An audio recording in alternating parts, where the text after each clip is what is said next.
এটা বাজানো শিখলে কেমন করে? আমি অনেক জায়গায় এটা বাজিয়েছি। তাই, কিন্তু কেমন করে শিখলে? টিচার আছে। টিচার আছে, টিচার শিখলে। আচ্ছা, ভেরি গুড, ভেরি গুড।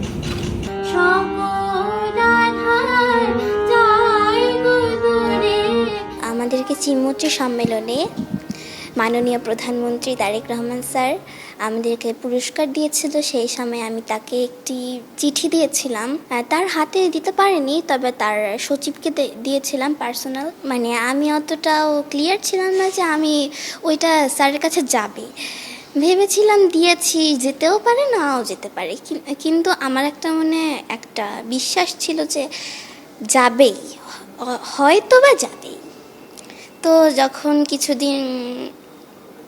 কিছুদিন আগেই গত সপ্তাহে যেবার ওনার পার্সোনাল সচিব যখন আমার বাবাকে কল দিলেন, তখন খুব খুশি হলাম, যে ভাবলাম যে হ্যাঁ, আমার চিঠিটা কি এখন তারেক রহমান স্যার দেখেছেন, এটাতেই আমার অনেক খুশি, আমি কি পাই আর না পাই।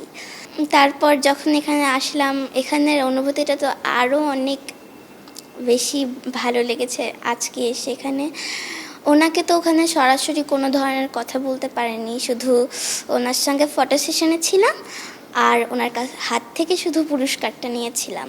আজকে ওনার সঙ্গে যে কথা বলতে পেরেছি, মানে ওনার যে কথা শুনতে পেরেছি, এটাই আমার কাছে অনেক বড়। ওনার সঙ্গে যে কথোপকথনটা, সেটা অনেক একটা ইন্টারেস্টিং ছিল।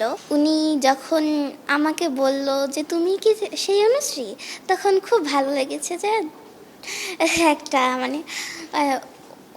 ওনার সামনে যাওয়ার পর আমার মুখ থেকে মনে হয় কথা বেরোচ্ছে না, ওরকম অবস্থা, আর গলা শুধু কেঁপে যাচ্ছিল আমার।